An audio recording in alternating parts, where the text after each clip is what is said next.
बुद्ध जीवन और दर्शन। गौतम का संन्यास।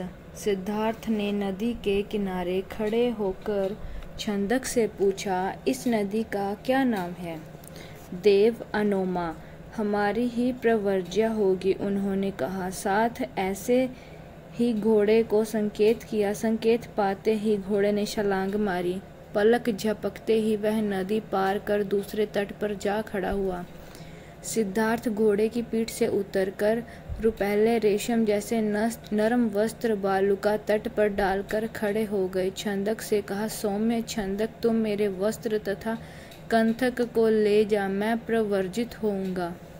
देव, मैं भी प्रवर्जित होऊंगा, तुझे प्रवर्ज्या नहीं मिल सकती। इस कथन को उन्होंने 3 बार छंदक से कहा। अपना कथन पूरा कर वे आगे बढ़ते गए। फिर घने वन के बीच पहुंच विचार किया, ये मेरे केश श्रमण भाव सन्यासीपन का योग्य नहीं है और यहाँ मेरे केश काटने योग्य कोई नहीं है, इसलिए अपने आप खड्ग से इन्हें काट रहा हूँ। ये विचार कर उन्होंने दाहिने हाथ से तलवार ली, बाएं हाथ से जूड़ा थामा और उसे काट डाला। उनके केश केवल 2 अंगुल होकर दाहिनी ओर से घूम सिर में चिपक गए। फिर जीवन भर उनकी वही अवस्था रही, ना बढ़े ना घटे।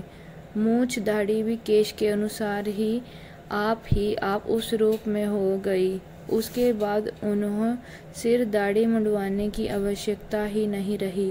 केशों को काटने के बाद केशों की जो अवस्था हो गई थी वह उनके बोधिसत्व में पहुँचने का प्रथम संकेत था।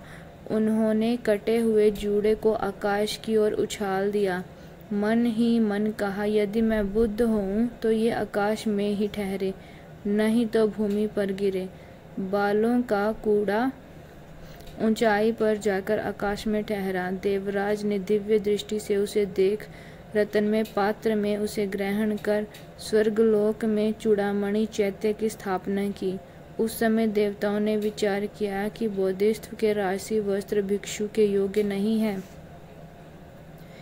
महाब्रह्मा ने दूत के मध्य से भिक्षु योग्य चीजें बुद्ध के लिए भेजी। देवदूत ने उन्हें समक्ष उपस्थित होकर कहा, योग में युक्त भिक्षु के लिए 3 चीवर, पात्र, उस्त्रा, सुई, काया बंधन, कमर में बांधने का वस्त्र और पानी छनने का वस्त्र, ये 8 वस्तुएं होती हैं। महाब्रह्मा द्वारा भेजे गए उपरोक्त 8 परिकारों को धारण कर बोधिसत्व आगे बढ़े। उस समय तक छंदक और अश्व कंथक बिछुड़ने के शोक में भरे भारी मन से धीरे धीरे पग बढ़ा स्वामी को देखते जा रहे थे।